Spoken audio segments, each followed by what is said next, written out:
Hi and welcome to Gamma's podcast, and today we're going to be talking about SIP and indeed the move from SIP to UCaaS. I'm joined by Ed Savory, who's Head of Sales for Pragma, a recently acquired Gamma business. And my name's Matt Barnett. I'm Head of the channel for the UK and the South. So Ed, a big topic, probably worth you starting with putting a bit of context around today and what we're going to talk about. Of course, yeah, the landscape of business communications is rapidly evolving. There's still many businesses out there relying on legacy PBXs, which is a growing risk. And I think the stats show that we've still got over half the market to go after that are still sitting on a legacy PBX with SIP or even, dare I say, ISDN connected to it that need to make that move to UCaaS. And that's about 7 million seats, I think, inside. It's a big number. So still a significant chunk of the market to have a go at, definitely. Absolutely. I mean, obviously, the cloud presents future-proofing. I think that's clear. We can talk a bit more about some of that future-proofing, some of the applications. I guess what this does mean, though, is we've got a change in landscape in terms of the players. And there's been some real drivers for change. I think you and I have been in the industry quite a long time, and I think some of the historic brands that we'd be aware of that were major players, your Toshibas, your Panasonic, your Samsungs, they've exited the market. They're no longer players that we hear and come across.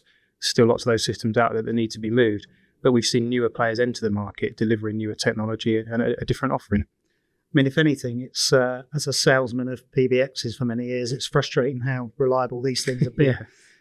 So you're right. You know, we've got end user customers out there that have been sweating these assets for years. I mean, Gamma introduced themselves into the SIP market early in 2007, and that wasn't without its challenges because in those days, much of the connectivity in the UK was nowhere near as solid as it is today.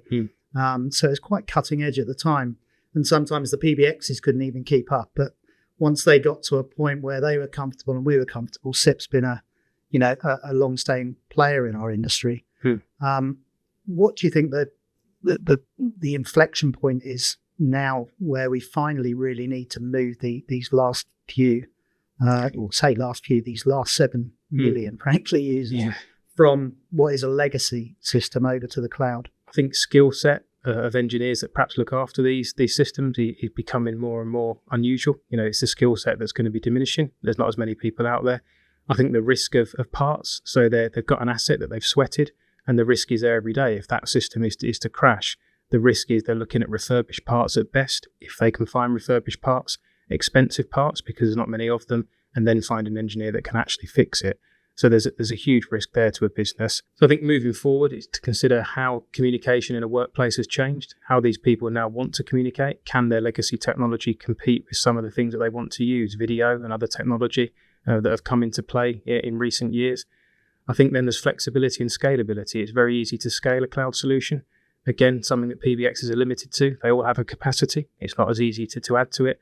So flexibility, scalability as a business grows. And then I think integrating into modern systems, and the telephony solution is still key to most businesses, but there are other business critical tools that we're seeing businesses want to integrate to, whether that's something like Google or Office 365, whether it's a CRM, whether it's an EPOS system. There's all these different things that come into play now that perhaps weren't there when they purchased their PBX. And I think a lot of people out there, I mean, obviously we saw a massive acceleration of sort of cloud adoption during COVID. So I think a lot of people ended up actually working in a very hybrid environment where they've still got their legacy PBX. They've still got the main lines and numbers coming in through that route. But actually the reality is they've got a workforce that are now also using other technologies, whether that be simple mobile phone or whether that be Microsoft Teams or Zoom or one of the other platforms. So I guess moving into a full cloud environment where you can bring all of that together and have a bit more control over the employees and how they're all communicating is probably quite key. We've certainly seen that as a driver for a lot of the solutions that I've seen sort of rolled out in the last 6 to 12 months, definitely. But certainly a changing environment. So you mentioned scalability. Scalability is important. The great thing about the cloud is you can flex up, flex down. I remember back in the day, if you needed one extra user, you had to buy a card with 24 ports that cost about the same as a small family hatchback. So, the fact that we've got the ability to scale up and we've got the ability to flex in terms of contracts, obviously great. But flexibility is a lot more than that, isn't it? Because you mentioned the way that people are communicating. I know you've had a lot of work in this area with Pragma. What are you seeing as some of those key technologies now? Well, like you say, we've really seen over recent years the way that customers want to communicate with businesses they're trying to contact is not just voice anymore. We've seen a huge array of things like email, social media becoming more and more important, WhatsApp. People want to bring these services into one place and crucially want one portal to manage all these customer communication types. Ideally, if you've then got a customer that's contacted you in multiple ways, the business needs a way to be able to see all those communications, manage them all in one place and have simple access to them. So we've seen a growing adoption of the omnichannel solution. So we're able to offer a full omnichannel solution with email, with social media, with SMS, with web chat as well, all the medias that you can think of. And we're seeing increasing demand for that. And even amongst small businesses, I think there was a perception a couple of years ago that contact centres are large. And if you're going to have a contact centre, it's going to be expensive and needs to be a certain size business. We've not seen that at all. I mean, our second adoption of our contact solution was a full omni-channel offering for a 7-user business where they wanted to give the flexibility of their customers to contact them when they wanted to and in the method that they prefer to contact them. So they rolled out the full media offering of every single channel. And that really opened, I think, our eyes to the fact that anybody can be a contact centre in this new way that businesses want to communicate. I think that's another sort of tick in the box for that scalability, isn't it? Because typically, in days gone by where you had a legacy system, the investment in contact centre technology was a significant pound notes upfront investment in, a big box with a lot of flashing lights on it. So ultimately, it would only ever scale if you had 50, 100, 200 agents. Whereas now with cloud technology, you can literally have one agent, two agents, and actually really drill down into somebody's job role and which elements of the portfolio could add value to that particular user. Exactly. And we can be flexible on your point of flexibility there, that when someone takes the contact center, the omnichannel offering, you can select which media types that individual deals with. So we've got numerous rollouts now where a number of the business are just voice plus WhatsApp or voice plus email, voice plus social media. You've got that flexibility to pick and choose. It's not a one license serves all. You can really be flexible in how you offer it to different types of users. So we talked about some of the drivers for change. Legacy equipment, harder to get hold of, now end of life, should be on the risk register, alongside the fact that people need to communicate in different ways. It's not just voice, it's about other things. I guess the final part of the puzzle, and one that you see used a lot in terms of terminology in the industry, is CX, or what we would refer to in long form as customer experience. And I guess the importance around that is that people's customer experience journeys, if you like, horrible word, journey, but you used it, so I won't back down. People are looking for a frictionless experience now. Whether they're picking the phone up to talk to their insurance company or whether they're trying to buy goods from anyone, Amazon, whoever it may be. The world's changed. The pace of how we transact has changed. So the technology that you're building into your platforms and Gamma has been building into ours is really giving us the ability to provide customers, end users, with the chance to deliver a superb customer experience, a frictionless customer experience to their customers. So what can we as the Gamma Group offer to help with this transition? Well, as you know, there's a comprehensive portfolio of products available through Gamma, including obviously now iPECS as well. To have Pragma in the iPECS portfolio over to Gamma's side of the fence, just fantastic. It's given us so much more breadth and depth in what we can do. And we've been talked about some of it today in terms of things like omnichannel and WhatsApp integration. And I think more importantly, a level of agility that perhaps we didn't have before. When we can actually, work with developers at pace to get systems talking to each other. We've really opened the door to a lot of technology. I think equally as important with the Pragma and the iPECS suite is how well it reverse engineers itself as well. So we shouldn't forget the backwards compatibility. It's brilliant that we can move forward. It's brilliant we can embrace all this new technology. But do you know what? If you're selling a phone system to someone who runs a garage, they still want to be able to ring a bell in the garage when the phone rings. They still want to operate a door entry system that might not be IP based. Press the night mode button if they want to go down the pub early on a Friday afternoon. Yeah, or deliver telephone handsets in, listed buildings where it's hard to get, Cat 5 or Cat 6 technology, and we need to deliver this on good old twisted pair. Yeah, that stuff still exists. It's really hard to do that, with a solution that was built for cloud only. And where iPECS just absolutely comes to life is it does all the cloud stuff.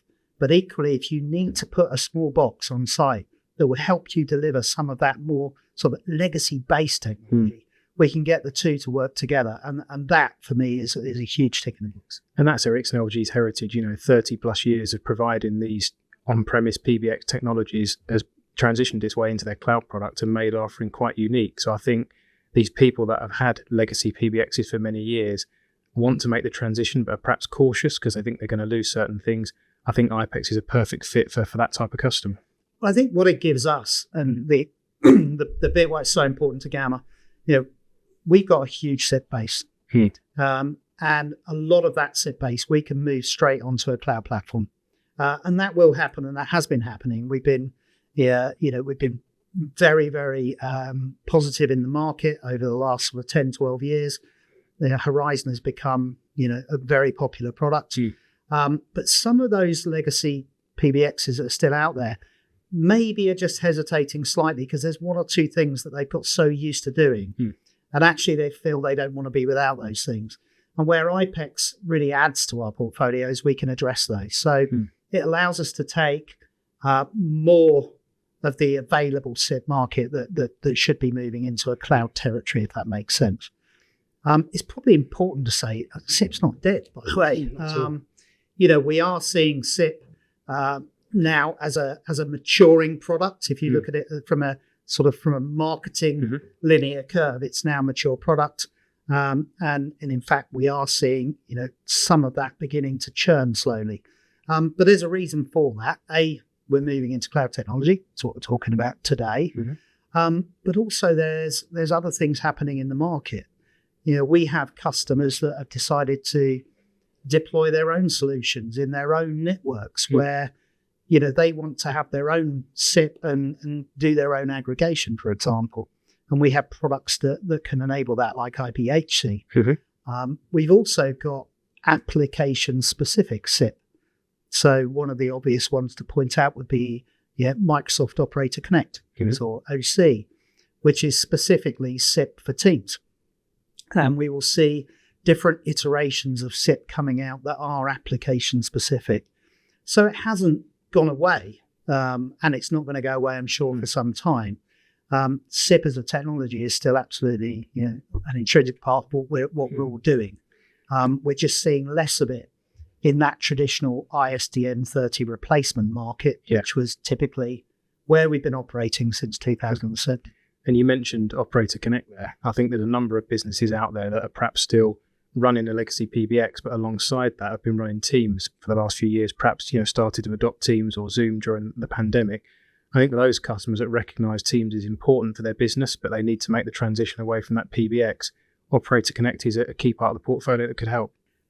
Yeah, and look, Operator Connect and having Microsoft in the portfolio is a massively part of what we're doing. If we're to believe the industry statisticians, over 30% of our marketplace will go down the Microsoft route. So it's a huge part of what we're doing and one of our fastest growing products, frankly.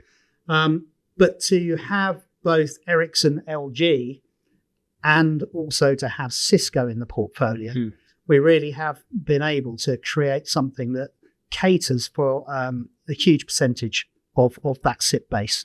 So moving people to alternative technologies with the Gamma portfolio, has really become easier today than it's ever been. Whether or not you're going down that Teams route, whether or not you need hybrid type technologies, which you can absolutely cater for with Ericsson LG, or whether it's a pure cloud play with Cisco and with WebEx. So we have, really got great coverage from the portfolio across all of those elements. I think it's fair to say there's something for every type of customer that there is out there that needs to make the transition. And we'll continue to add to that. We're working very, very closely with Cisco at the moment. So WebEx is being launched in the next few weeks. And that part of the portfolio will no doubt grow and strengthen over the course of the next few months. And alongside that will be other new technologies that will complement that. So building out that portfolio and making sure that we're ticking as many boxes as we can for those people that are moving, from quite complex PBX environments into the cloud. That's something that, is very much top of our priority. And I think we can't have a discussion around moving customers to UCaaS without mentioning AI. It's certainly a buzz phrase within the industry at the moment. Using technology like AI, using things like sentiment analysis, transcription, without needing to move to our omnichannel offering that we discussed earlier. So we introduced a product last year called Connect for the iPECS portfolio, which brings to the average business that doesn't want to take the leap into CCaaS because they don't need to yet for whatever reason, the ability to have full transcription of all their calls, to have sentiment analysis of their calls, bringing in and enhancing that AI technology to do that, coupled with the fact that it can integrate to anything that can give us an open API that you mentioned earlier. It means we can actually start to give the technology to these businesses that are not quite ready to make the omnichannel CCaaS leap, but still enhance all the most current technology. And transcription services, that's something we can now offer across both portfolios, whether that be Cisco or Ericsson LG. And it's a game changer, I've got to say, for somebody who's incredibly lazy and rubbish at taking notes on meetings and calls. Having that transcription being automated in the background, it's just absolutely phenomenal, I have to say.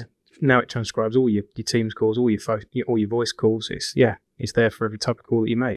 We come at this very much from a wholesale perspective, where the real sort of value is sort of delivered from our portfolios through our partner channel. And the one thing that really has come to light in recent years and months is how they have skilled up over the period of time that I've been working with Gamma. I've been with Gamma now coming up 12 years.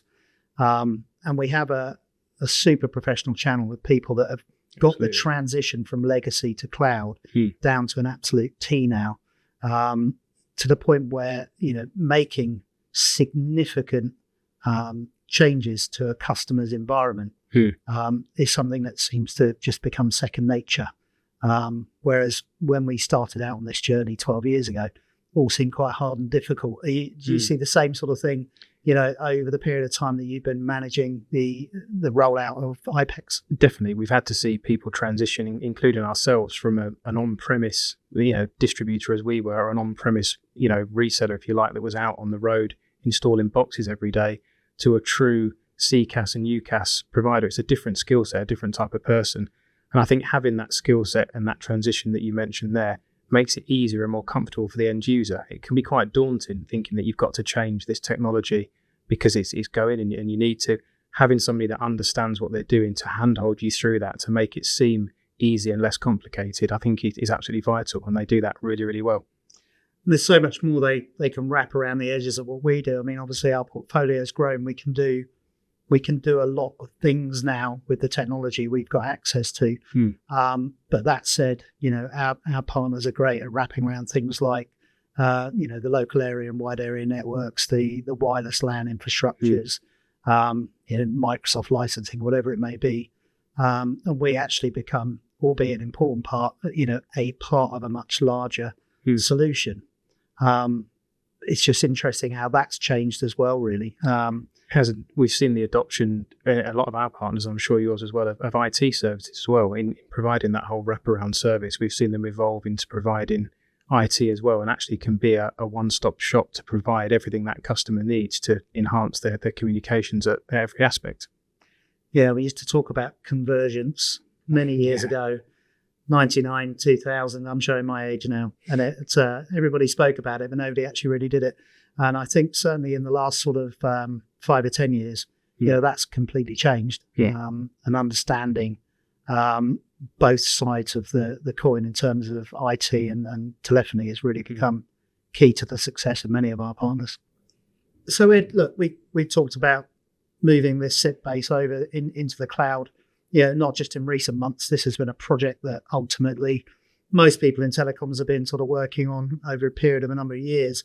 But in terms of events occurring in the industry, the switch off has to be something that's probably going to help, fuel the fire and get people to move, quicker.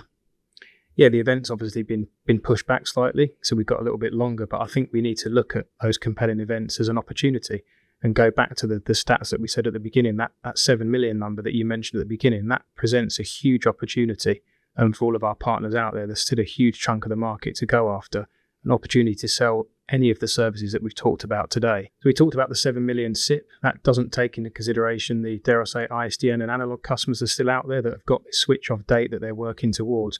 I think they all need to be gathered together and treated as one opportunity. And with the breadth of portfolio that we've got, it's a fantastic opportunity for our partners to really get out there, embrace that opportunity and sell a technology that's going to suit those businesses and help their transition. And given where Gamma are currently, given where our portfolio is, I think, we've probably got an unprecedented level of choice, especially in terms of bringing Pragma and iPECS into the Gamma family, which has really extended our reach, I think, which is quite important. It's probably worth reflecting on some of our other sort of key benefits, if you like, and we don't talk about it perhaps as much as we used to, but still very relevant, is our product portfolio sits within our own core network. So Gamma run a tier 1 network that covers the whole of the UK. It's built incredibly resiliently. And in terms of the amount of money that we've spent and invested in keeping that network up to date and ensuring that we never run that network at greater than 50% capacity, it's probably one of the most reliable tier 1 networks in the UK. It's business only. So we're very much focused on the business customer. We're not in the quad play market alongside some of the other players. And for us, it's always been about delivering business communication and quality of service across that network. And that hasn't changed. I mean, that's quite important. And when you marry that with technologies such as Cisco or Ericsson, LG and the iPECS product, and indeed Microsoft and what we're doing with OC, you know that you're putting it on a really solid footing, and you know that the infrastructure that's powering that, that's behind that, is amongst the best infrastructure that's available in the market. I'm pleased to say, as part of the acquisition, plans are underway now to bring iPECS Cloud into that environment. So it's going to be moving from our environment into the Gamma infrastructure, which is only a huge positive. As you say, it's been bulletproof for many years. So it's a real enhancement to the iPECS offering that is going to benefit from that resilience and that bulletproof infrastructure that it sits on. I guess, look, the important thing, from my perspective as somebody that's going out championing Gamma and our network and our portfolio, is that we are providing solutions that are future-proofed and that businesses need. And of course, businesses and the needs of businesses are changing all the time. The workforce that's coming in don't want to communicate in the same way that, an old duffer like me does. So everything's moving to the mobile, everything's moving to social media. And certainly they're much more comfortable with, the plethora of soft phones and technology that we've all been using of recent years. Anything particular that sticks out for you that recently that's made a difference in those terms? Yeah, I think so. We've mentioned the omnichannel piece earlier that encompasses the social media element and the WhatsApp. But I think one thing we haven't touched on is the Anywhere integrated mobile solution that we have as part of the iPECS Cloud portfolio. This has been able to deliver a native SIM, so it could be an eSIM or it could be a physical SIM, into a mobile device. That is an extension of the cloud platform. So you can extend the UC capability to those roaming, those mobile users. So whether that's somebody that does a lot of time driving, whether it's a site to site, I'm thinking of care at home type people that are out visiting different people from day to day, we can really extend the full extent of iPECS Cloud to those users. So all their calls are recorded, all their calls can be reported on, and the technology we touched on earlier, AI, transcription, again, all of those conversations can be transcribed like any other user that's sat in an office using a soft phone or an old-fashioned desk phone. So I think that's a real key part of those users that you've mentioned that are coming into businesses that are so used to a mobile and they don't want, a legacy handset as they see it. They can just bring that mobile in as part of the UC portfolio. Just reminds me of something somebody said to me many years ago. And if he ever looks at this, he will chuckle. But, work is a thing you do, not a place you go. And that really, the industry has changed to that point now where, nobody is really tied to a physical handset. And we use such an array of products and services to communicate wherever we are, however we want to, I guess. And that's where the eSIM has been absolutely, magnificent for us, really. You've got big people that come into businesses that are no longer given a business mobile. They want to bring their personal mobile, which has a data contract. So we could just drop an eSIM into that with no data, and that eSIM is their UC extension of their place of work. So wherever they are, they're part of the solution on a simple device that they're used to using. Yeah, superb.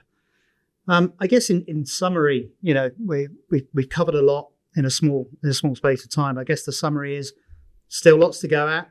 Another 7 million odd seats that we can move from legacy to cloud-based services.